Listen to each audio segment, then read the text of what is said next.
Today I'm going to be ranking every single episode of Regular Show Season 8 from worst to best. Season 8 did something really bold. It sent all of our main characters into space to give the show an actual conclusion, an actual ending, and an epic final battle. Some people love it, some people hate it, but I'm just thankful we got it. I'm just so happy that we actually got a full season to say goodbye to our characters, get some great character moments, some great character progression. I mean, they made Pops a main character of all things. It's just a lot of crazy stuff. It flips the entire Regular Show formula on its head, because Regular Show is supposed to be about, down-to-earth moments, just, a casual opening to an episode, and then it gets crazy and bizarre by the end of it. But when you're already in space, it's already really crazy, and that's why I think the season is a little bit overhated, but I still think we have many high points in this season and many low points, so it's going to be a lot of fun to talk about all of these episodes, looking at the story, the villains, the fights, every single aspect of every single episode, and ranking them all from worst to best. And if you like videos just like this, please make sure to like and subscribe. I make content like this all the time about Regular Show, Adventure Time, Gumball, SpongeBob, movies, and games, and you don't want to miss it. And am I sensing that I'm looking a little bit better? Because I got a brand new camera, and I'm going to have a brand new microphone very soon. Just a little bit of quality upgrades, and I'm going to do something about this background eventually, maybe spice that up a little bit. Just give you something a little bit more enjoyable if you're actually watching me and not just listening to me. But either way, that's enough yapping here. We're going to start yapping about Regular Show, so let's go into it, ranking every single episode of Regular Show Season 8 from worst to best. I just want to see my wife and kids again. Is that so wrong? No, it isn't. And coming in at number 27 is going to be the episode Brain of Evil. And don't get me wrong, I love Wallace Shawn. I think he's a great voice actor, great actor. He does some good work, and he makes this episode a little bit more enjoyable, but this episode shouldn't be called Brain of Evil. It should be Brain of Boring. Because this episode tries to make you think a lot is going on, but in reality, it's just nothing. Nothing's happening. Mordecai and Rigby go to the shop. They're told not to touch anything. Of course, they're going to touch things, and they eventually find this cage with a brain in it, and he's just so suave, so persuasive, that Rigby and Mordecai let him out. I'm an evil brain, and I'm not married. I'm not even dating anybody right now. And then we get a 5-minute chase scene with the brain, Wallace Shawn, just making a bunch of brain puns and brain jokes and just making fun of them for being dumb. It's just not that funny. It's not that great. And they just chase him down, and he tries to steal their dome and fly it into space, fly away. So they're all like, oh no, we gotta shoot missiles at it. And Mordecai and Rigby have to try to capture him before the park blows up. And then they decide to challenge him to a chess game. They're like, oh yeah, let's challenge him to chess. And instead of doing something like visually entertaining, it's just them sitting there while he's just saying what chess moves he's making. And don't get me wrong, I love chess. I love to play chess. I love to watch chess when it's actually entertaining. When it's just a brain talking and we just get to barely see what move he's doing and he's just saying it, it's not all that great. I wasn't a big fan of it, but then Mordecai and Rigby just put him into a salad bowl and throw him into space, and that's the entire episode. Mate, it's the oldest trick in the book. Huh? Hey, Got him. What? What am I supposed to get out of this? In a season where you're going to take Pops and make him the main character, give him so many episodes about his development, about his backstory, about, finding his trainer, whatever it is, if you're going to make the majority of the episodes all about Pops, make my one note, just like single stories, actually really good. Make them progress the characters. Give me wholesome moments. Give me something entertaining. But this was just not it. This is by far my least favorite episode in the entire season. It's just another Mordecai and Rigby going on a really dull adventure. Maybe if they use the brain in a more interesting visual way other than him just making brain puns the entire time, then I would have liked it a lot more. But there just wasn't a whole lot going for this episode, and it's just kind of boring, which is why I'm going to put it all the way at the bottom of the list. My wife?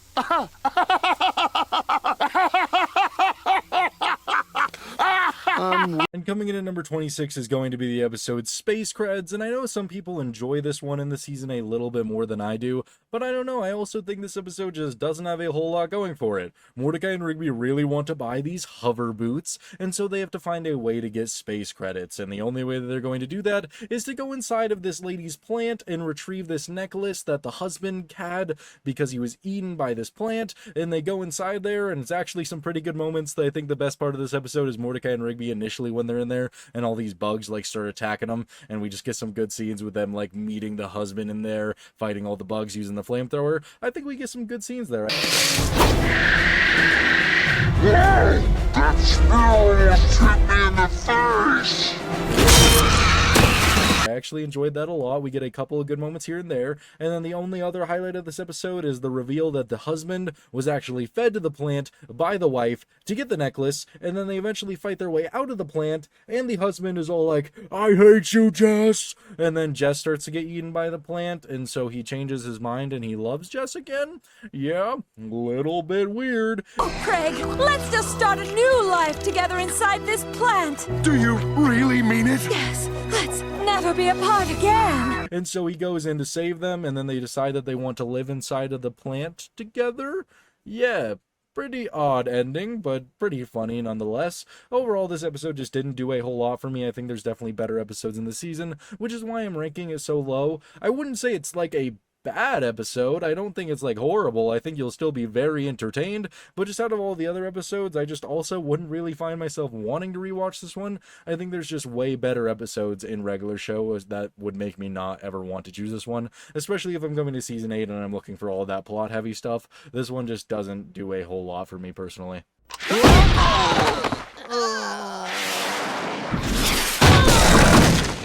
You're not a robot, are you? I'm getting kind of a vibe here. No, sir. If I were a robot, how could I grow this cool human beard? It is a pretty sweet beard. And coming in at number 25 is going to be the episode Lost and Found. And you know what sucks about this season a little bit that I'm noticing when I rank these episodes is all the like self-contained stories are kind of ranking down at the bottom. I kind of feel like they were on the back burner when it came to all of the progression and story stuff, which is fair. I mean, they were pushing towards the end of the series and they only had one season to do all of this incredible stuff. So it's fair that all the self-contained stories kind of suck a little bit, but I wish they were so much better when you consider the fact that, you know, at the time of watching this, we didn't have a whole lot left, and that was what made regular show so special. So just to have so many just, you know, dull, boring episodes that are all self-contained just kind of sucks a little bit. But Lost and Found is fine for what it is. I don't think it does anything amazing. I don't think it does anything really horrible. The episode is all about how Sure Shot forgets his wallet on another planet, so they have to go and retrieve the wallet, and they just have to talk to all these Mantis people. And I think one of the best jokes in the entire episode is the fact that these Mantis people are afraid of robots, so our little robot friend has to wear a beard. You're not a robot, are you? I'm getting kind of a vibe here. No, sir. If I were a robot, how could I grow this cool human beard? It is a pretty sweet beard. Yeah, I thought that was kind of funny, how he just has to keep on, like, trying to lie to them, like, about being a robot. I thought that was an interesting little plot line, a little joke there. I thought that was pretty good, but everything else is just kind of boring. They're just invited for a big old feast. They're having the feast with all this really gross food, and Mordecai is eventually really grossed out by this dessert, so he's all like, come on, darling.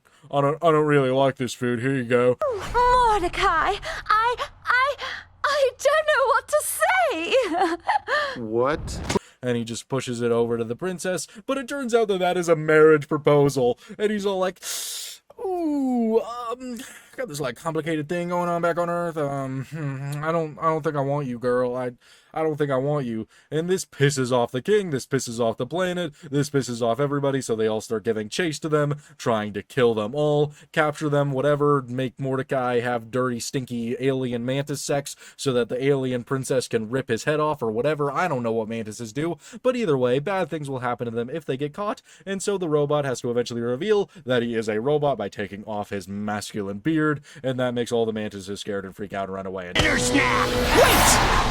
You mean humans like me? die. So yeah, that's pretty much the entire episode. They get the wallet back, but they get back to the restaurant and Sure Shot doesn't have any money, so it's just a little gag of Sure Shot getting captured by them in the end. It's definitely an okay episode. I wouldn't say that I would ever hate it. I would even maybe give this one a second watch. If I was going through the season, I wouldn't skip it. I think it's fine, but does it do anything that makes me go like, wow, that was an amazing episode of regular show? No, it doesn't, which is why it's pretty close to the bottom. You're not ready! Uh-oh. Hey, And coming in at number 24 is going to be the episode Spacey McSpace Tree, and this is just so odd for me, because when I was initially like brainstorming this list in my head, I was like, okay, so these episodes will be higher because I think they have some good funny moments, but when it comes down to it, I think the actual like story they were telling with Pops and everybody and doing all this like long continuous story, I think it was actually really good, especially on rewatch. You just got to appreciate all the story building, all the foreshadowing, everything we got. I actually think it's really enjoyable, which is another reason that all these episodes that that are the self-contained stories are just going a little bit lower. And Spacey McSpace Tree, it makes one fatal error for me. Again, if Pops is going to get all this stuff with being the main character, I'm going to want the episodes that aren't about Pops to focus on our main characters, getting some development, getting some growth, giving us some wholesome moments, getting us something that makes it feel worthwhile in the final season of regular show. But giving us another episode that is just a showcase that Rigby is irresponsible, unsafe, is just not something that I really wanted. I think the way they execute it is a lot of fun. I think Spacey McSpace Tree is a lot of fun, but I just didn't really find myself wanting another episode like this. We have probably 50 episodes that are like this, about Rigby fucking up something major, and then something has to happen to help him, like, get better. This is basically Muscle Mentor, just told in a different way. And granted, the gags are very funny. I think they're very different from that episode. I just didn't need another episode that felt like that. I feel like they could have focused on something way different, like a Skip story here, a, like, Muscle Man story, a High Five Ghost story. Just something different from focusing on Rigby, maybe replace Rigby as the main character, just something like that. The episode is all about how Rigby fires a space gun, but he uses it on full blast, and his tiny, puny little raccoon body can't handle it, so he just causes havoc to the station. So Spacey McSpace Tree has to shadow him and teach him how to be safe, and I actually enjoy the Spacey McSpace Tree is basically the most unsafe person alive, because every example of him, like, you know, trying to show safety, it just causes so much harm to everyone around them.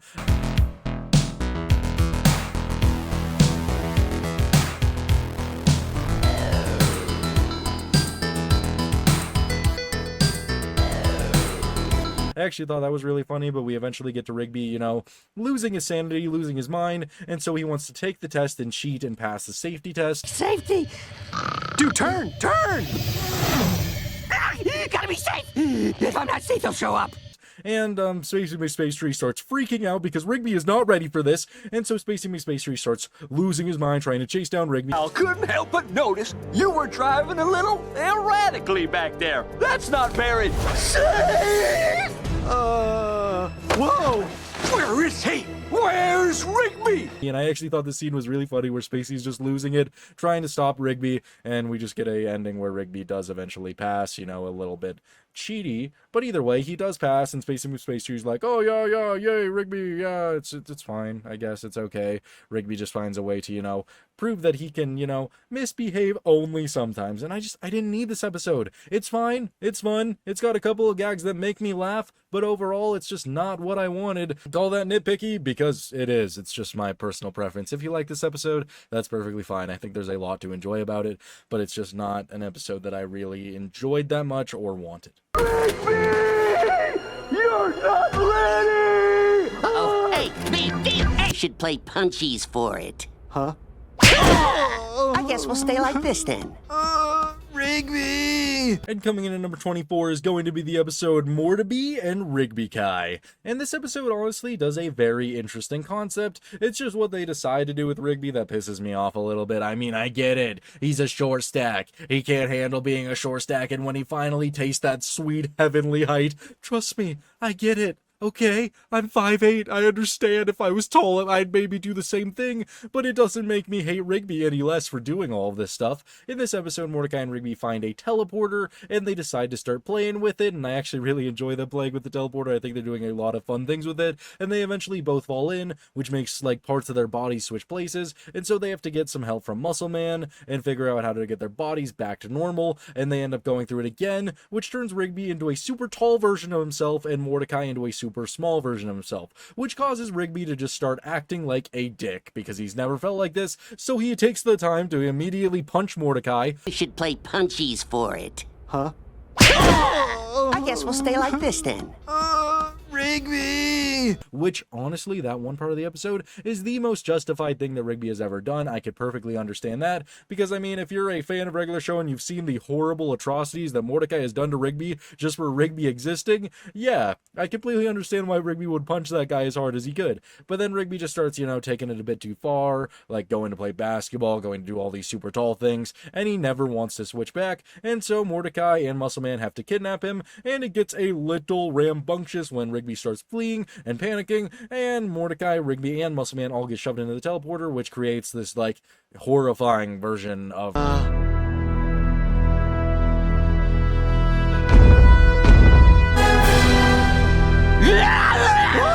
no, bro! Rigby, yeah, it's just like a mesh of all of them combined. Yeah, it's a little bit messed up, so they have to find a way to trick him into falling in the teleporter to make him back into normal Rigby. And overall, I think it's fine for what it is. I think there's a couple of moments here and there that are a lot of fun, that are really entertaining. I think Rigby just rubs me the wrong way in this episode, and I just find him being a douchebag to not be as enjoyable. I feel like they were trying to make it more funny than anything else, but it just makes Rigby feel so annoying, and I'm so over Rigby just being annoying all the time, especially with all of his character growth, so I just wasn't vibing with it this episode. I think if this was like, you know, a season 1 episode somehow, I think it would fit in perfectly, but where we were in the, like, story so far, in the progression of the characters, I just didn't enjoy this one very much.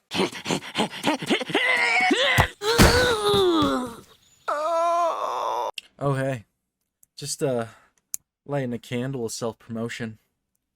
Can you smell that? It smells like the fact that at 20,000 subscribers, I am going to be cosplaying as Benson and drinking the Mississippi Queen.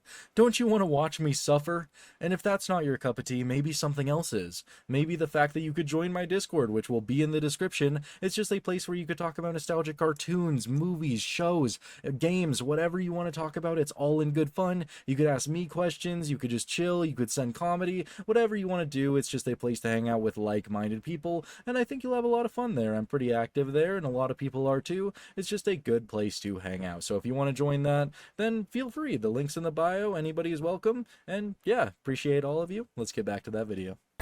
You're under arrest. On what charge? Making a ruckus. And coming in at number 23 is going to be the episode Can You Hear Me Now? And I honestly think from here out, all the episodes are pretty solid. I'm not really going to hate on them a lot, because all of them are actually pretty decent. That's why I think this season is so overhated. I think it's definitely not as good as the other seasons, especially seasons 1 through 4, but I think there's a lot of good stuff here, and a lot of stuff that you could appreciate for what it is. And in the episode Can You Hear Me Now? It's all about Mordecai and Rigby, Recap Robot, and Sure Shot traveling to this planet, and at this planet, everybody there is a ear, a literal ear. That's just what they are. So of course it's going to be about how you can't make a loud noise and what Mordecai and Rigby do.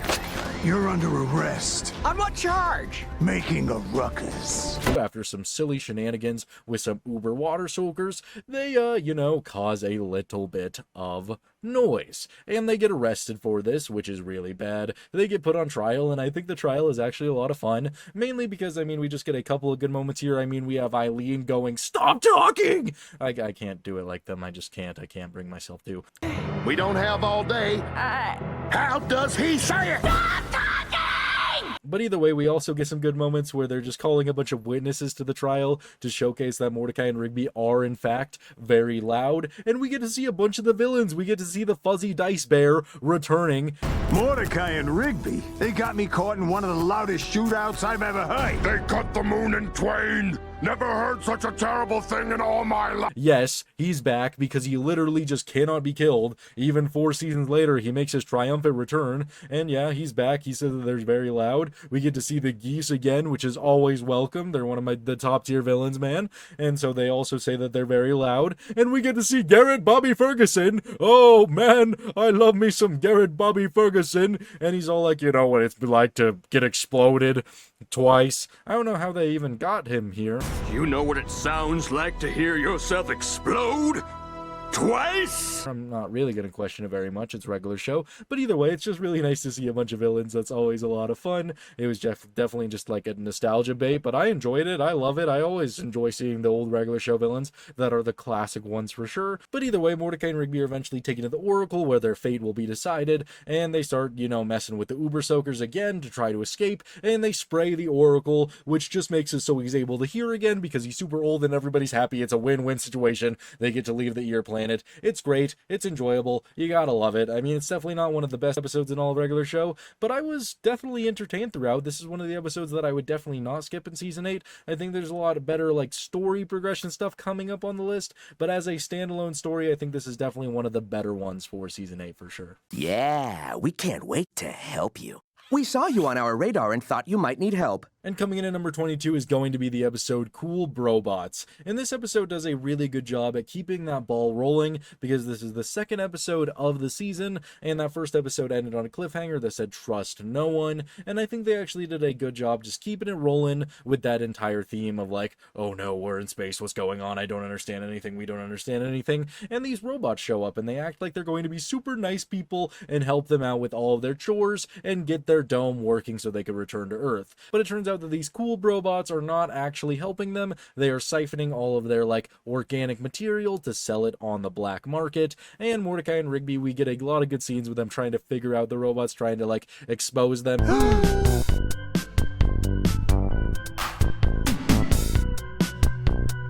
And they're never able to until they eventually are. They don't trust them, but nobody believes them. And that's when Sure Shot, Sally, and the robot show up to help them just get rid of these robots. And we get a pretty cool shootout scene with them just fighting against all the robots and a giant lumberjack robot. It's pretty good. It's pretty enjoyable. Season is over. They eventually are able to escape with all of them and defeat the robots and send them away. It's just a solid episode. I mean, it just keeps the ball rolling. It gets us going to our next part of the story where they're going to go to the space tree. It's just some good story stuff. There's nothing too great about the episode. I won't be all like, oh, it's so amazing. There's so many jokes in it. It makes me laugh at every point. It feels like classic regular show. No, it's just genuinely keeping the story going, just keeping the space theme going. And I enjoyed it. I don't think it's that bad. I like it. You know who else is always so brash? My mom. And coming in at number 21 is going to be the episode Meet the Seer. And don't get me wrong, I get it. Oh, the lady was being so meta. She was like being aware of the show being a show. Oh my gosh, it's so awesome. People love to overhype this episode and say it's one of the best of the entire season. I get it. She says a lot of stuff about the show in the episode and you're like, what? How does she know that people wanted Eileen to be a featured character? Personally, I wish you had a bigger role, dear. How does she know about Muscle Man's My Mom jokes? You know who else is always so brash? My mom. How does she know that the show's been in decline since season 5? How does the Seer know all this stuff? I don't care for it. I mean, personally, it's probably just because meta stuff is oversaturated in everything today. I feel like you could blame Rick and Morty for a lot of that. And don't get me wrong, I love Rick and Morty. I love the comedy. I love all the meta jokes. I think it's fine. But when, you're trying to just base your entire episode off of that as your main selling point, it doesn't do a whole lot for me. I mean, don't get me wrong, it's a really good episode. I really like the beginning of it where they're going to meet the Seer and they meet this like literal microwave guy and he like puts a burrito inside of himself after helping save Pops, because this is after the episode where Pops almost gets erased and he just runs at these like guys trying to attack Pops, the streaming formats, and just blows himself up.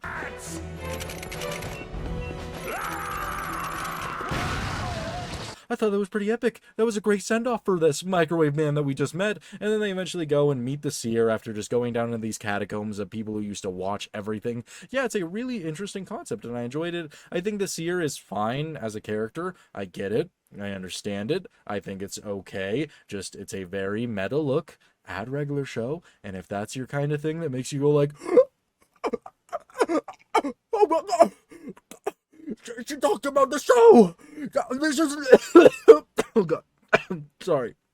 This is a top tier episode. Things leveled off a little. I was always more of a CJ fan myself. Every Halloween was a spike in interest. This is amazing. This is just what I needed. And then I'm sure this is going to be in your top 10 of the season. But for me, this episode just exists to be all like, yeah, the show's gonna end soon. And I'm like, okay, cool. That's sad, kinda. Maybe it's because we have to drink recycled garbage water all the time. Wait, we drink what? And coming in at number 20 is going to be the episode Cheer Up Pops. And don't get me wrong, I think this episode is wholesome. I think it's great. We get so many good character interactions. One of the key moments of the episode plays a crucial role in the finale. But as a whole, this episode is fine. Nothing too crazy happens. It isn't something that I feel like I need to rewatch. I mean, if I want to get that full story, of course I'm going to watch it again. But I mean, overall, it's just an episode that exists just to, give us some good character moments. And I can appreciate that for what it is. But I think there's just way better episodes in the season. The episode's all about how Pops is really, really sad. sad, and nobody can understand why. Like, why would Pops be running away crying all the time? Until Eileen points out the fact that Pops is probably sad because, you know, he has a fight that is going to determine the fate of the entire universe, and if he loses, all of his friends are going to die. Yeah, that's pretty dang bad. That would probably make me a little bit sad. And so everybody just tries to cheer up Pops in a bunch of really fun ways. With raspberry filling. Let's cut you a big ol' piece. This'll make you feel better. Help me. I actually enjoyed this part of the episode a lot, and they eventually throw a party for Pops, and Pops is just, he's so sad still, he just can't believe it, he's crying happy tears, and so Blu-ray and DVD show up, and they're all like, well, no matter what happens in the fight, we could put all of your memories into a Blu-ray, like, box set, so that even if the entire universe is erased, you guys will still be here forever, especially if time is reset. And so Pops thinks that's an amazing idea, so they go to put all their memories together, and of course Rigby messes it up a little bit because they're talking about the one cheek wonder, you know, Rigby's triple ass cheeks. Yeah, so they start messing around, they start floating up, they got to do all these shenanigans to save themselves, and that's pretty much the entire episode. The box set is made, and we're just gearing up for the finale now. I think it's a okay episode. I think it's really wholesome. It's just really nice to see that they've all come together as a family basically now. I enjoy that a lot because they all care about each other a lot. It's just a nice episode. I don't think there's anything too amazing about it. There's nothing bad about it, that's for sure. It's just a really wholesome episode for Pops and all of our characters. Your carriage spoke not. Your carriage shall carry you until its wheels fall off from its crippling calcium deposits. And coming in at number 19 is going to be the episode Alpha Dome, and this is actually a very interesting concept, and I think it actually gives us a very good villain for the episode. The episode is all about how they're supposed to go to this rendezvous point to meet up with the Alpha Dome, and when they arrive there, they discover that the Alpha Dome is just a bunch of backwards, savage pilgrims. Do you have something for us, or do you know why our computer brought us here? Computer? Is that the name of your horse? Oh, what a lovely name for a horse! They've all reversed, and none of them are who they should be. They don't know who they are. They're all acting like they're from 300 years ago. It's very weird. But there's one guy there, his name is Silas, and he is a all-knowing, all-magical, all-powerful guy who seems to be from our Park Guys era. It's very weird. It's very suspicious. So they eventually figure out that Silas hid in a time shed while everybody else went through this black hole that reversed them all back into, like, this version of themselves 300 years ago. It's very odd, it's very interesting, and apparently Silas has just been ruling over them, treating them all like cattle. Your carriage spoke not. Your carriage shall carry you until its wheels fall off from its crippling calcium deposits. Good. Boy, feed the carriage. Yeah, very weird guy, very messed up villain to do this to all of your former friends. We do not like Silas, and eventually Silas is able to kidnap Mordecai and Rigby, so it's up to Skips to use like this AT walker with lasers on it to fight against Silas and shoot at him and save Mordecai and Rigby, and eventually they're able to, you know, be going towards this same black hole portal thing, and they're able to push it through, but this time they're going to push it through with Silas being the only one who's staying, and it makes everybody except Skips, Mordecai, and Rigby obviously turn into literal like godlike beings, sending them this like super far into the future, and they decide to make Silas a pet. It's a great ending for that villain. He definitely deserved it. We're gonna keep him as a pet from the early 21st century. Here, eat this hay. This is definitely one of the more out there episodes of the season, but I really enjoyed the concept. I thought it was a lot of fun. I thought we got a good villain from it, some good character moments, a little bit of good action, and some good comedy here and there, so it's gonna deserve to be a little bit higher up on the list. I should have stayed in space! Coming in at number 18 is going to be that episode, Welcome to Space. And this is another episode that is honestly just very wholesome. Does it need to exist? Not really. Am I gonna take it? Yeah, because it's a Benson appreciation episode. We gotta love it when Betty Boy gets some appreciation, okay? This episode is all about how Benson is not adjusting to space life very well. It's the first episode where they're at the space tree, Rawls is in charge, Benson doesn't understand why he's here, why he has to be here, he wants to go back to Earth, he wants to be with Pam, he just doesn't really want to be stuck in space, even though everybody else seems to be adjusting, seems to be showing Benson a bunch of really cool things in space. Benson is just not having any of it. So he goes back to Earth, he's just immediately engaged by all these reporters, he's overwhelmed, he goes back to his apartment, he's apparently been evicted because a lot of time has apparently passed, nobody cares about him, he ends up becoming homeless, he ends up struggling, and it turns out that everybody left Benson this one tape to watch. before he goes back to Earth. And Benson didn't watch this. He just went straight back to Earth, and he's just struggling. He's dealing with all these horrible things. Aliens eventually evade, and eventually he's in the shop, and he decides to put in that tape and watch it all. And it's just a super sweet video with everybody saying just how much they need Benson, how much they care about Benson, how much they love Benson, and that it wouldn't be the same without him. All right, you get it. We'll miss you, so don't go, all right? Yeah, Benson. We can't do this without you. And so Benson is all like, I should have stayed in space. And he just wakes up from this like one chamber and he's back in space. And it turns out that he just went into a simulation pod that entire time for, you know, like 1 second. And he saw that entire future and he realizes that he should stay in space with all of his friends because he appreciates all of them. And it's just really wholesome. You just got to enjoy it. I mean, it's definitely not going to, you know, tickle my pickle and make me feel like this is the greatest thing ever. It's just another Benson appreciation episode. It's one of the last ones that we get in the entire series. So you got to enjoy it for what it is. We always like it when Benson gets appreciated by everybody around him because he truly is that best boss. So yeah, there's just a lot to like about this one. It's not going to make me laugh a ton. It's not going to make me seek it, but I am still glad that we got it. Well, it won't work.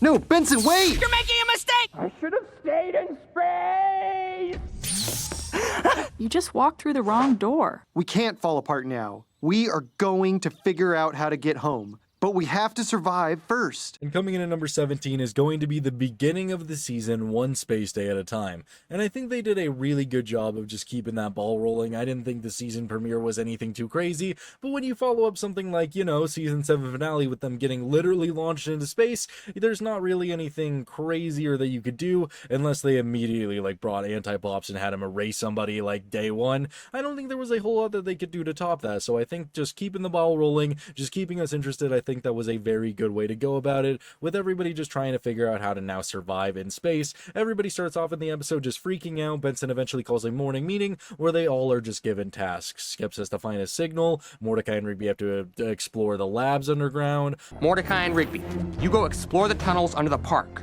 Oh man, it's creepy down there. I don't want to hear it. Muscle Man and High Five Ghost have to do something, I don't remember. Eileen has to figure out how to build a satellite. Yeah, they're just all given some unique jobs, and they're all going to try and figure those out. And Mordecai and Rigby just start playing around with these space carts, and eventually there's like this giant floating like satellite out in space that looks like a telephone. And Mordecai and Rigby, with some convincing, eventually have to just drive out there and try to get a signal. It's their last chance. And eventually they're going to get that signal, and when they do, it just says, trust no one. Huh?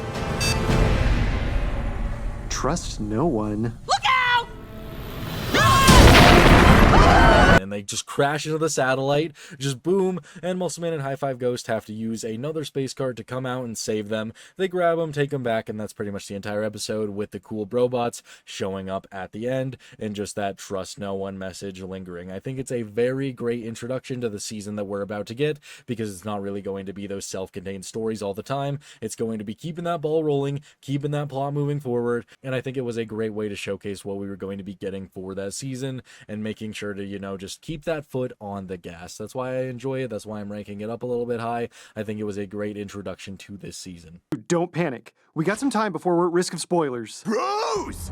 Bros, you won't believe how Laser Hunters ends! And at number 16 is going to be the episode Operation Hear No Evil. And this episode is actually a pretty fun self-contained story. The episode is all about how Mordecai and Rigby get addicted to the show Laser Hunters. They think that it's trash, and then they actually sit down to watch it, and they absolutely love it. So they have to watch the entire thing in 1 week to catch up before the big series finale. So they managed to do it, but the one thing that they forgot about is they were supposed to vacuum the space dome floors. So yeah, they're going to be in some trouble with Benson, and so they have to activate Operation Hear No Evil in order to avoid spoilers for the series finale, because they were forced to go and vacuum, and they end up missing the initial premiere because Benson forces them to, and so Benson is going to come spoil it, Muscle Man is going to come spoil it.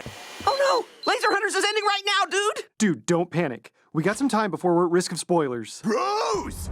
Bros, you won't believe how Laser Hunters ends! Everybody is going to try and spoil this movie for Mordecai and Rigby, so they just have to use their silencing headphones. They have to use every single tactic they possibly can to avoid spoilers. And at the same time, Benson is going to just chase them down, hunt them down, and try to spoil it for them because they didn't vacuum the floors. We fail spectacular! Really?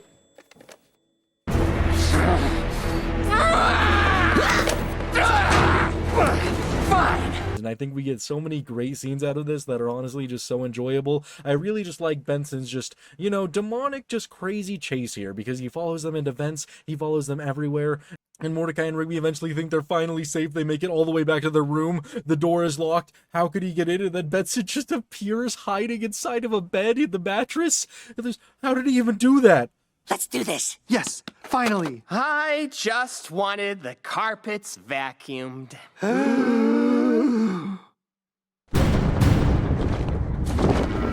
Pack it up, guys. You failed. I don't even understand, but it caught me so off guard. It was so funny.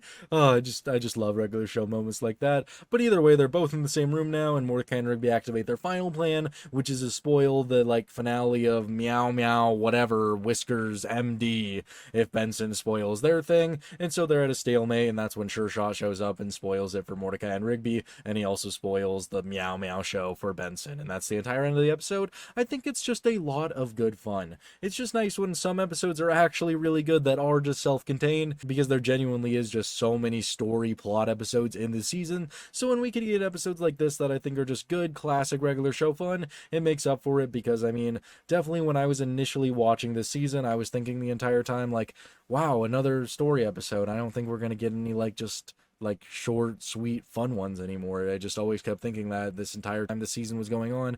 As a kid, I was just like, oh man, it's really almost over, huh? So I'm just glad we did get episodes just like this. I just want things to go back to how they were!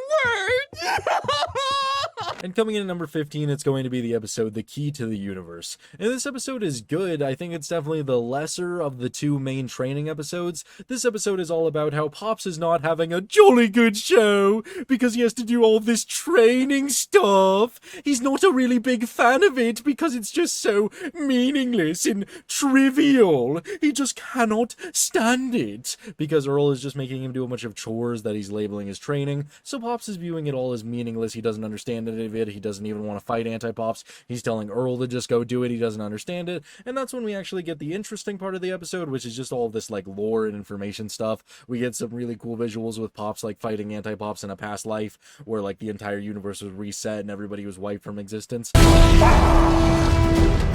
show!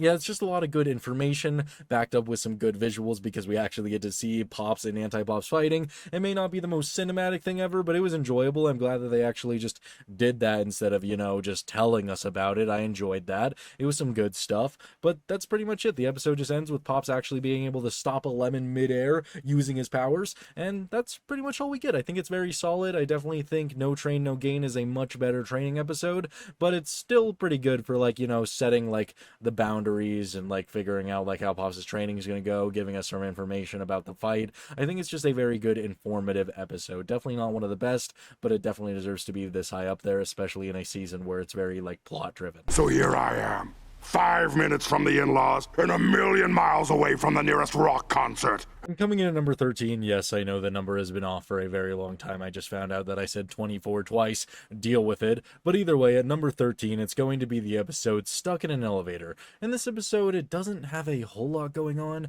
but I really like that it was kind of the final episode that we got where it was just Mordecai and Rigby getting that bro time. We get a couple of really good moments. We get a couple of really good jokes. The episode is all about how Fist Pump is coming to space for one final concert in space. Everybody's hyped. Everybody at the space tree is losing their minds. Mordecai and Rigby bought their tickets a week early. They're ready for it. They want to go to it. And Rigby's all let's take this elevator to skip the line. It'll work out really well. They're jamming in the elevator, and then Rigby starts messing around with some buttons, presses a bunch of them, and they get stuck in the elevator. And we just get some good moments. How long it'll take him to get us out of here? It's just a good thing your claustrophobia is not acting up.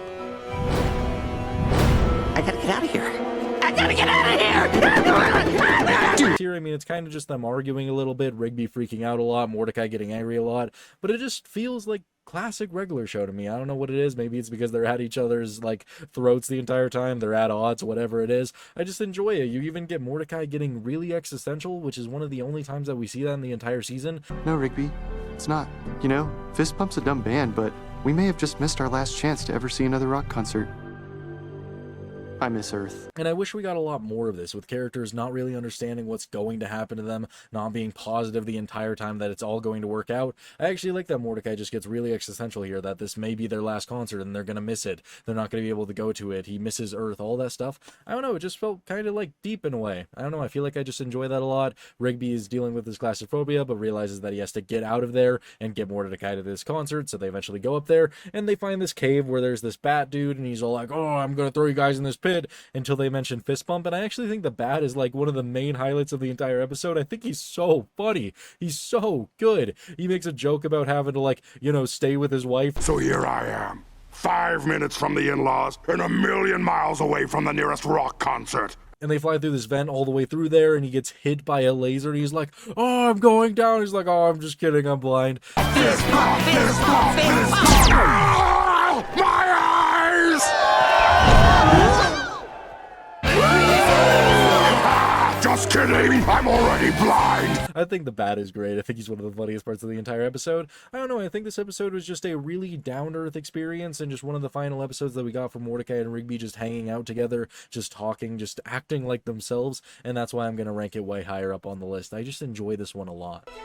You see, positive energy can fix so much, even a sad heart like yours. It's like you don't understand me at all. And coming in at number 12 is going to be the episode Kill 'Em With Kindness, and I'm not going to lie to you, I'm mainly ranking this episode so high up on the list, mainly just for like the 2-minute ending sequence that we get for this episode, because it's just so crazy. The beginning of the episode is fine, it's just mainly a bunch of stuff with how Pops doesn't want to fight Anti-Pops. There must be a better solution. Maybe if they could just talk to each other, then it would work out way better. He even is able to talk to Anti-Pops using his mind and just set up a meeting point, and when he goes out to meet Anti-Pops, Anti-Pops tries to literally kill him, grabbing him, almost erasing him from it. I'll make it all better.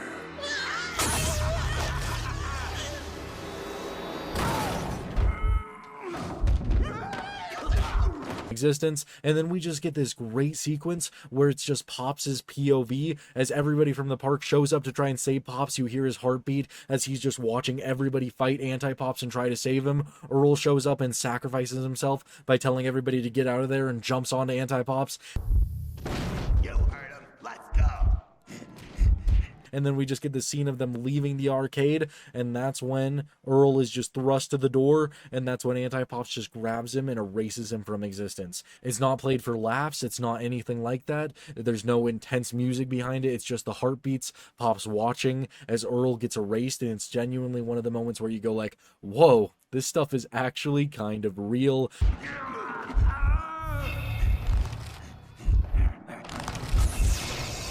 You could just see like just every single bit of Earl getting destroyed, and even if it's him getting turned into sticky notes and then eventually a drawing and getting erased, it still has that same amount of impact, and it definitely got me going like, whoa, okay, we're definitely getting to the finale now. Stuff is actually starting to heat up, stuff is actually starting to get crazy, and this was one of the craziest moments in the entire season, and I felt so bad for Earl here. I don't know, just this entire ending sequence was just really awesome to me. It was just a really unique regular show experience. It was different from anything else we had seen in the entire series. That's why I'm ranking it up this high. I really think you can make it! I'm not much of a jumper. You sure you don't want to at least try? And coming in at number 11 is going to be the episode The Ice Tape. And this episode is all about how Pops is given this tape covered in ice, and the only way to play this tape is to take it to the Forbidden Mountain and place it in the fire, and that will reveal the contents of the tape. And I think everything leading up to the actual like big reveal at the end is honestly just so funny, because there's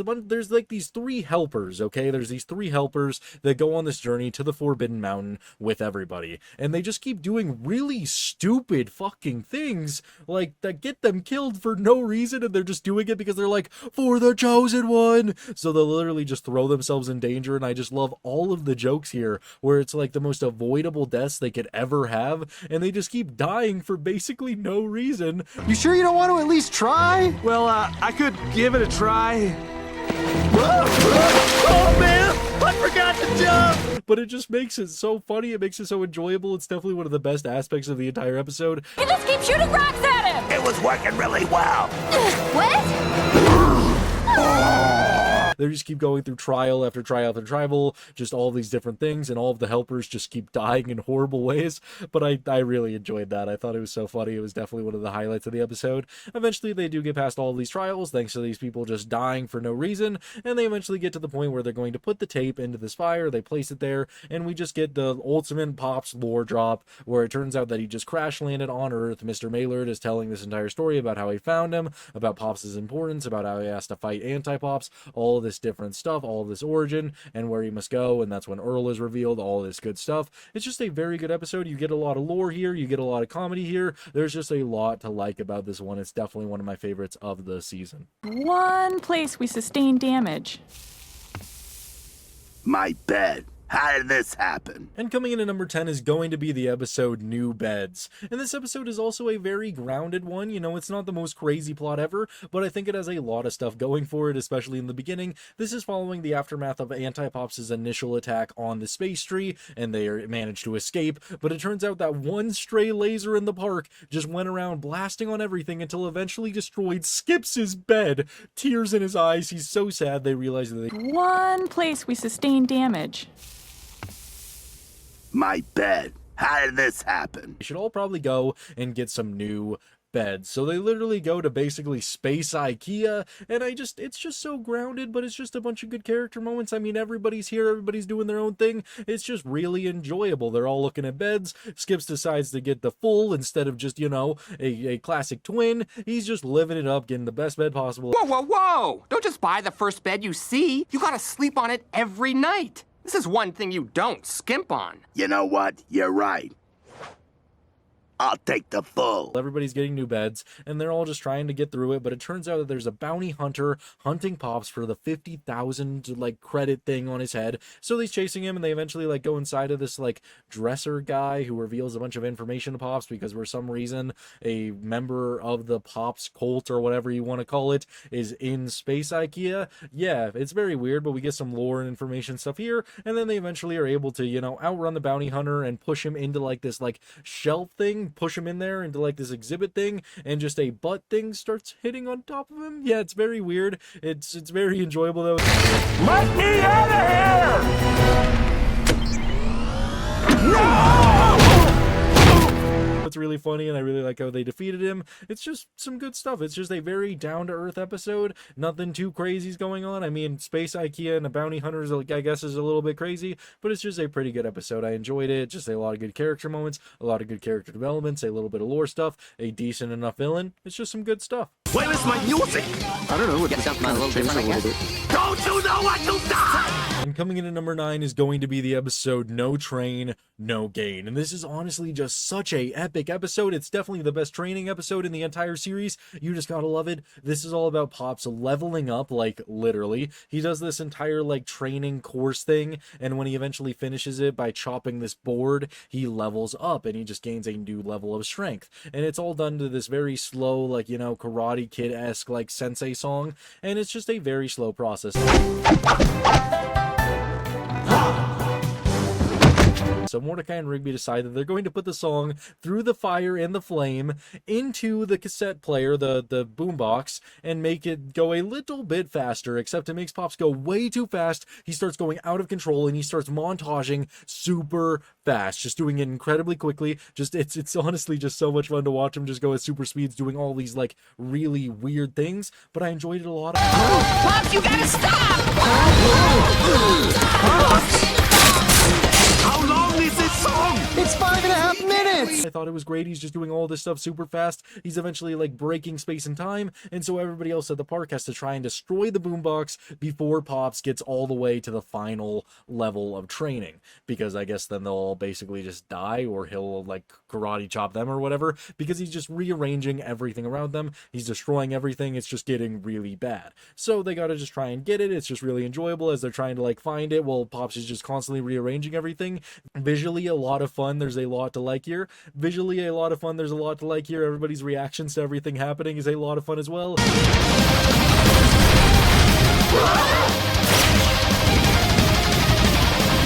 And Rigby's eventually able to grab the boombox, throw it into where Pops is, and he smashes it, ending the song, and Pops is now in his final form. He's fully trained. He's ready to go. He literally has godlike powers. And it's just honestly such a good episode. It's such a good training episode. Definitely one of the best episodes of this season. You're the greatest prankster in the galaxy!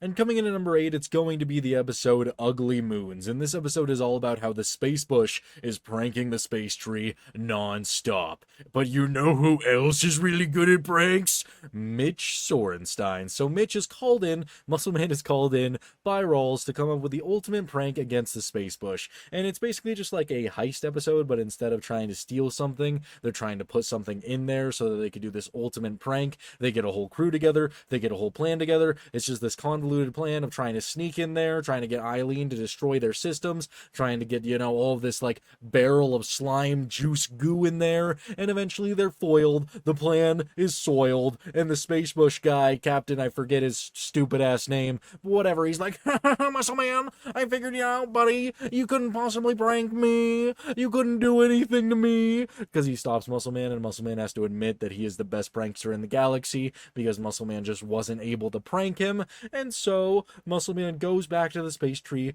defeated. Everybody's disappointed in Muscle Man because how could he possibly fail? He is the prank master. But it turns out that Muscle Man was carrying a giant champagne bottle on his back to celebrate his victory, and the Space Bush guy took this, and when he went to pop it open to celebrate, it turned out that that was the actual slime bomb, and he just slimes the entire Space Bush. Sir? Oh no! We got him! And I just think this episode is a lot of fun. It genuinely just does feel like I'm watching an 11-minute like mini heist episode. But hey, I'm all for it. You just get some classic heist scenes with them trying to sneak in using disguises, all this different stuff. You have Muscle Man subversions, a couple of good jokes here and there. All of our characters pretty much get a lot of time to shine here. There's just a lot to enjoy about it. It's just a down-to-earth, classic feeling regular show episode, so you gotta love it. And I'm glad we got this episode. It's very enjoyable.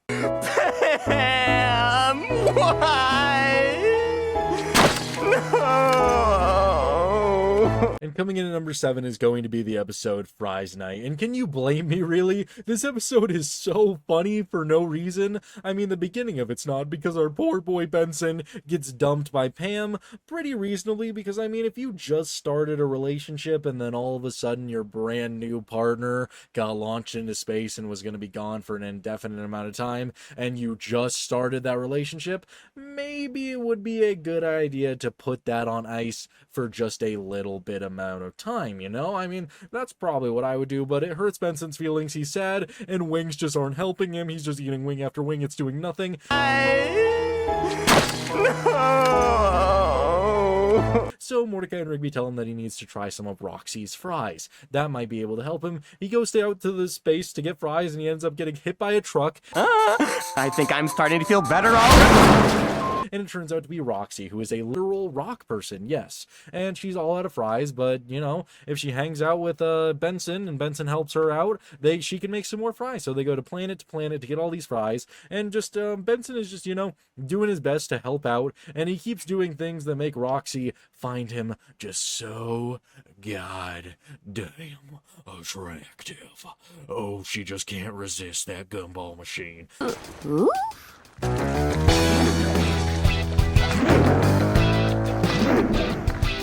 So Roxy falls in love with Benson, and eventually when they're done going to all these planets, Roxy tries to kiss Benson, and Benson doesn't understand this at all. Oh, ow! So Roxy gets super sad, runs away, and Benson has to come and get her back, and it's just, you know, not going to work out. Benson explains that he was just in a relationship, so Roxy understands, and Benson gets to eat the fries. They're delicious, happy ending, it's good stuff. Yeah, it's a really good episode. It's a really funny concept of a rock falling in love with Benson, of all people. It's just really enjoyable. There's a lot to like about it. There's so many funny moments. Definitely one of the best of this season. Like, we couldn't have done it without the help of the 76 starting lineup of the Oklahoma Mud Pigeons. And coming in at number 6 is going to be the episode The Dream Warrior, and I think this is definitely one of the most creative episodes of the entire season. This episode is all about how Pops keeps having a bunch of nightmares, and when he has these nightmares, it causes everything to start floating around him because he starts using his powers. So everybody tries to come up with ways to make Pops' dreams better. But this guy keeps coming into his dreams and keeps trying to ask where he lives, and he just doesn't like this guy because he's really scary because he's a nightmare alien. That's like his job. He's supposed to invade people's dreams and get information. And so everybody tries to help Pops by giving him either, you know, this like muscly guy playing a guitar that could help you, and it turns out that the dream alien just keeps on hiding as these people. I've tried to play nice, but you're gonna tell me where you live. Morte Riby and Rigby even show him like a Scooby-Doo-esque thing, and it turns out the dream alien was also in that dream as well. Yeah, it's pretty bad. Tragedy, Elmer.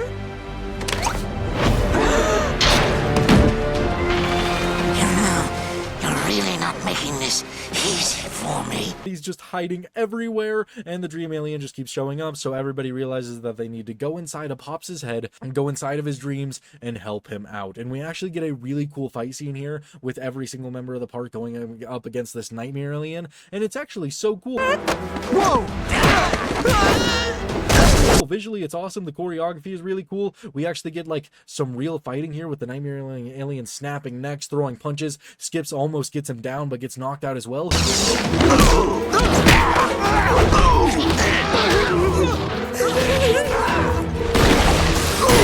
It's a really cool fight scene, and Pops gets angry because he's hurting his friends and just starts using his powers inside of the dream and just starts beating the absolute shit out of this alien.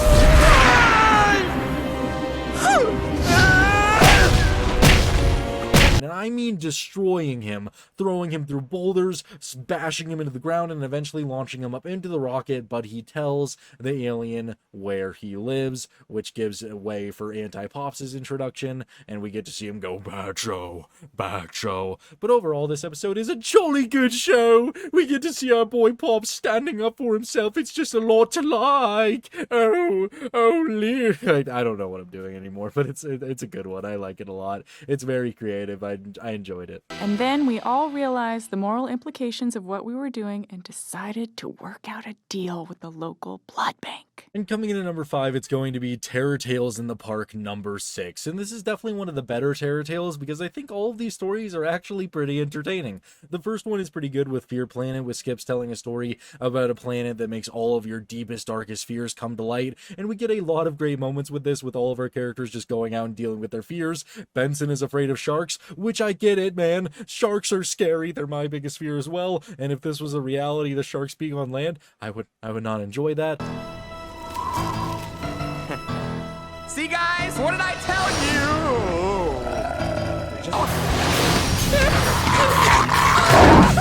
And then eventually Skips goes out there and he's afraid of flying disc freestylers. Yeah, it's very weird. And so eventually Mordecai has to go out there after Skips gets beaten to death. And he's just trying to, you know, not think of anything scary by keeping his eyes closed. And Rigby imagines every single fear imaginable to chase after Mordecai. Mordecai's able to get back to the van just in time, but he forgets the keys and the flying disc freestylers have them. So they die. It's a okay story. And then we go on to Eileen's story, which I actually enjoy a lot. It's like a vampire story with them trying to like trick or treat at this house, but it's infested with vampires, and we just get a lot of good vampire jokes here, especially with them like using like garlic mashed potatoes as a defense against all the vampires, but Skips got with chive. Mashed potatoes with chives. So he gets dragged away, and they're just all trying to survive. They're all trying to not get eaten by these vampires, but eventually they get swarmed and they get eaten and they get turned into vampires. And I think Eileen's joke, like at the end of her story, is one of the best jokes in the entire series. And then we all realized the moral implications of what we were doing and decided to work out a deal with the local blood bank. I don't know why I find it so funny. It's just so good. And then the final story is all about this alien named Shannon because they're all broke and they need a roommate so they can start buying things again. So Shannon moves in and she is just a horrible, horrible, horrible roommate. All she does is sit around all day and watch TV, so they got to get a plot to actually remove her. So they steal the TV by using dirt bikes and make Shannon give chase and try to like launch her out into space, but that fails. So Muscle Man has to literally sacrifice himself and kill himself in order to get rid of Shannon by thrusting himself into space and getting rid of Shannon and him.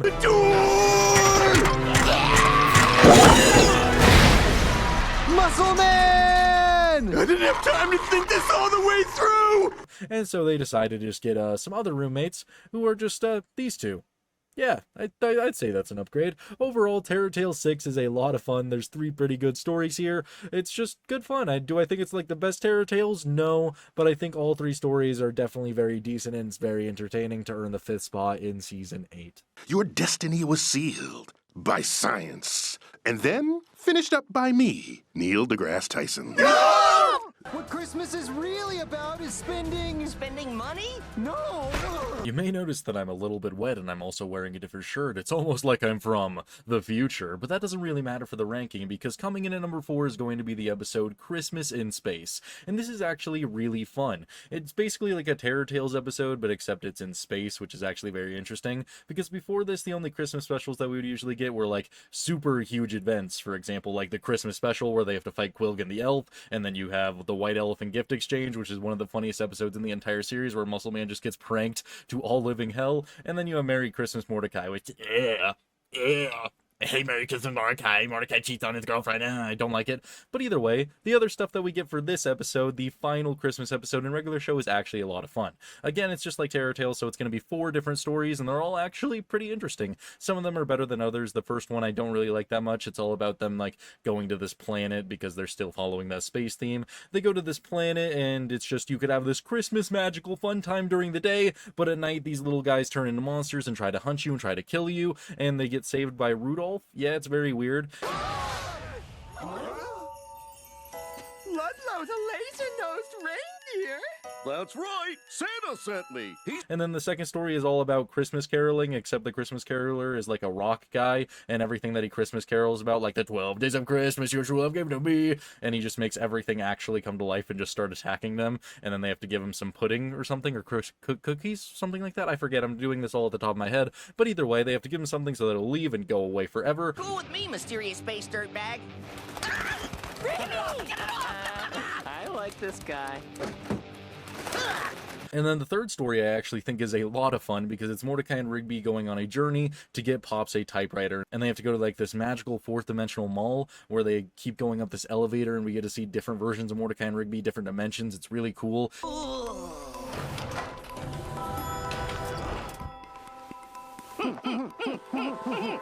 And then they get to the 4th dimension where it's a bunch of different versions of themselves and all the possibilities they could have of like, you know, if they wanted to go and play on this, but they have to also go and do this, this, and this. It's just really weird, but it's really trippy. It's really cool, and I enjoyed that one a lot. And then we get to the 4th story, which is Benson just confessing his love to handbells because he calls Krampus to go and attack Rigby or capture Rigby because Rigby's been a bad boy. So he calls Krampus to come and get Rigby to take him away, and he doesn't think that he'll actually show up, but he does, so he has to be defeated with handbells in this awesome handbell ceremony.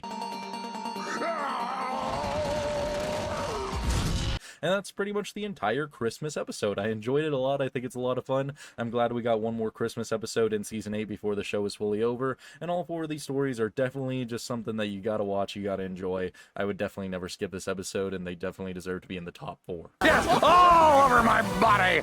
Oh, so smooth. And coming in at number 3 is going to be the episode The Space Race. And this episode uses space and the classic regular show feel, just combining them to give us something truly special and one of the best episodes of Season 8.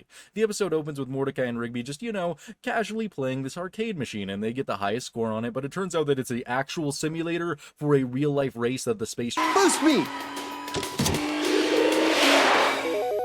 What do you think you're doing?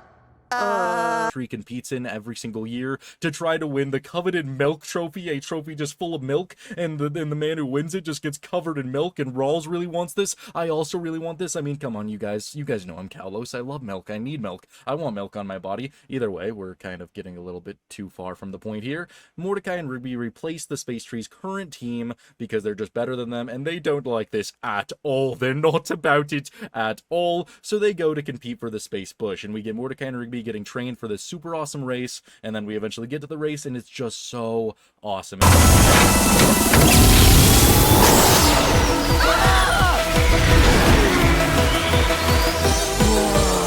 It has so many different references. It feels like a Rainbow Road race. The animation is incredible. They actually use space to actually be like scenery in the episode because you get to look at all these planets, that you get to look at everything dropping into space. It's just a really cool race.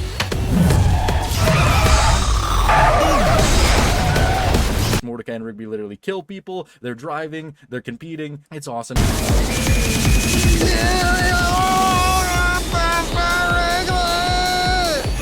It genuinely just feels like classic regular show to me, with a really like normal premise in the beginning of them just playing an arcade machine, and then it just gets crazier and crazier and crazier. And just the entire finale with the race was just honestly so perfect, with them getting it home just barely, winning the race, and Rawls gets poured in milk. What else could you need? It's definitely one of the best episodes in season 8. Thank you, sir. Now let's part 2.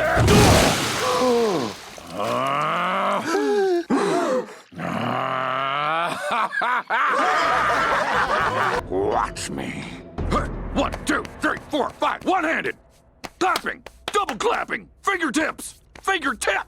Aztec. And coming in at number 2 is going to be the episode The Space Escape, and this is definitely one of the best episodes that is just continuing the plot, because it's so action-packed and it's so good from beginning to end. The opening of the episode is just everybody really happy because they're graduating from space, they completed the academy, and they're all going to go out on their own journey with their domes. And Mordecai and Rigby are at a space gas station, and that's when Anti-Pops shows up. And yes, we got to see a little bit of him in an episode previous, but this was his full-on introduction, and we actually get to see him erase people. He's a menacing force, and he has a great introduction. Mordecai and Rigby fly back to the space tree and tell Rawls, and Rawls tells everybody that they need to leave now. Everybody needs to go in their space domes, and they all need to leave. But that's when Anti-Pops shows up with his entire army, holding everybody hostage, looking for Pops. And Rawls actually manages to distract for Pops in a really funny way, where he's just like, have you ever seen somebody do 5,000 push-ups in a minute? And just starts doing a bunch of push-ups really rapidly. I thought that was really funny. Watch me. 1, 2, 3, 4, 5. One-handed. Clapping. Double clapping. Fingertips. Fingertip. Aztec. But everybody else is just trying to figure out how to get out of there, and Pops is all like, we can't leave everybody behind. So they trick Anti-Pops into leaving in his spaceship, and they go and save everybody, and they manage to get to their dome, and Rawls sacrifices himself so they could escape. And that's when everybody is just flying away, trying to get out of there. They're trying to escape Anti-Pops. He's chasing them. He's hot on their tail. He manages to use a tractor beam to pull the park dome back towards the ship. Yeah, it's really weird. And that's when Sure Shot and Sally show up with their ship, and Sure Shot sacrifices himself to stop the tractor beam and make sure our park guys got to escape.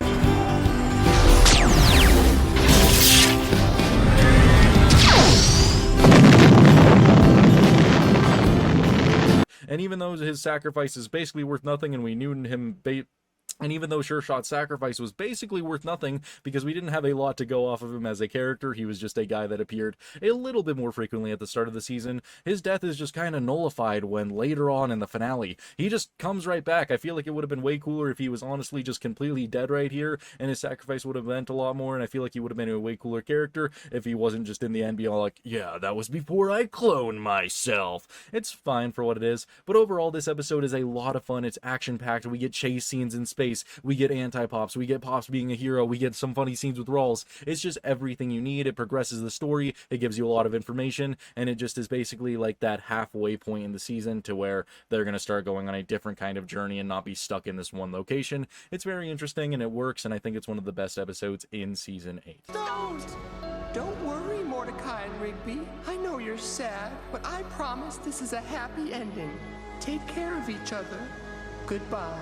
And coming in at number 1, the best episode in regular show season 8 is actually the finale. I'm putting all 3 of the episodes together because it's basically just one big story, and it is a regular epic final battle. All of this from beginning to end is action-packed. We get all of our characters all doing something important for this final epic battle. It's just so good. The first part of final epic battle is really just preparing for Anti-Pops to show up. They set up a bunch of traps. They get some lore information. We just get to hear about all the battles beforehand and what is going to happen now. So they're just setting up traps, and then we get to the final part 2 where Anti-Pops actually shows up, and I think this is the episode with the most actual fighting, because Pop starts fighting Anti-Pops. The trap doesn't work, even though they throw like a bunch of things onto him. Nothing works, and they start actually fighting. Streaming shows up to fight against our guys as well, so it's just one giant battle. All of our friends from the past show up to help our park guys. It's just so crazy. We got so much stuff going on. It's awesome. It's so good. Pops and Anti-Pops are just going at it, and then we get Anti-Pops turning into the colossal version of himself and erasing Muscle Man and High Five Ghost from existence. You know who else grows really big to show their dominance, but is actually really small deep down? My mom. Oh, good one. Pops loses it, so he also goes into his colossal form, and we get the ultimate battle truly beginning, where their fists are about to clash, and they're erasing everything. Everybody is erased except for Mordecai and Rigby, and Mordecai and Rigby are in a spaceship. They fly up, and they manage to fly just between their fists right before the clashing, which sends them back in time to the very first episode of regular show. And they're just going through the moments, just going through those first scenes, until Rigby is like, have we done this before? Wait a minute. I think we've done this before.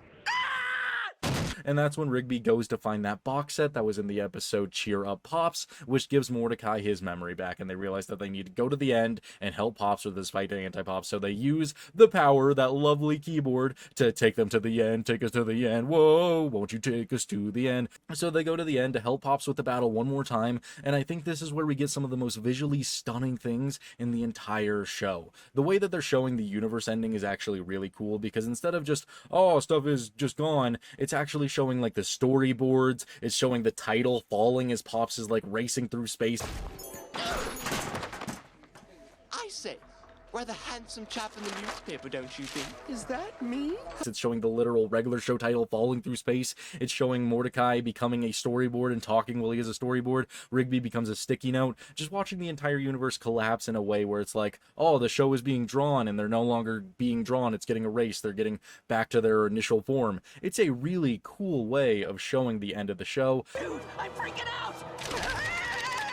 Help! Get it off! Get it off! Dude, what the heck is going on? I loved that, and Pops realizes that the only way that he could defeat Anti-Pops is to fly him into the sun, holding onto him, clutching onto him, so that Anti-Pops can't do anything about it. That's the only way to save the universe and stop it from being reset. And it's definitely one of the saddest scenes in the entire show. It's the only scene that makes me, shed a tear. It's really sad to just watch Pops cling on to him, as Anti-Pops even seems to come to his senses a little bit and realize the stuff that he's done, the horrible atrocities that he's done, all of the one-star reviews that he's left. It's just really sad, and Pops tells Mordecai and Rigby that it's gonna be okay. Don't worry, Mordecai and Rigby. I know you're sad, but I promise this is a happy ending. Take care of each other. Goodbye. He flies into the sun, and Pops saves the universe. You can try. You and I together, brother. And then we just get a entire 5-minute montage of everybody coming back to the park, reuniting with their families, and growing up. And it's one of the best scenes in all of regular show, just watching everybody leave the park, stay at the park, go do their own thing. Mordecai becomes an artist, meets the woman he loves. Rigby goes on to have kids with Eileen, all of this amazing stuff, and they go to have a reunion 25 years later at the park, and they're just all there. Everybody's there, everybody's still friends, and they just say, well, I wish Pops was here for this, but without Pops, they wouldn't even have it. I wish Pops could have been here to see this. Well, if it wasn't for him, we wouldn't have this. And it's one of the best scenes in all of regular show, and it's definitely just one of the best entire episodes in all of regular show. A regular epic final battle definitely did the entire series justice, delivering a final episode that gave us everything we could possibly ask for. Action, emotional story beats, getting to see our characters grow up, getting everything we could possibly need, and it's definitely the best episode in regular show season 8, and one of the best episodes in the entire series. Jolly good show. Thank you guys so much for watching. I really hope you enjoyed this video. If you did, please make sure to like and subscribe, because the thing after this is the moment you've all been waiting for. The 9th part of this 9-part series of ranking every single episode in regular show. And the 9th part is the big one of ranking every single episode I've talked about before in all of those previous videos, side by side, to find out what is truly the best episode, what is truly the worst episode, where your favorite episode ranks in my ultimate ranking. It's going to be a lot of fun. It's going to be my biggest video ever, and I'm very excited to make that, and you don't want to miss it. And if you like other content about other shows, I got plenty of other good stuff on the way, and I truly appreciate every single one of you. I wouldn't be here without you, so thank you. I'll see you in the next one.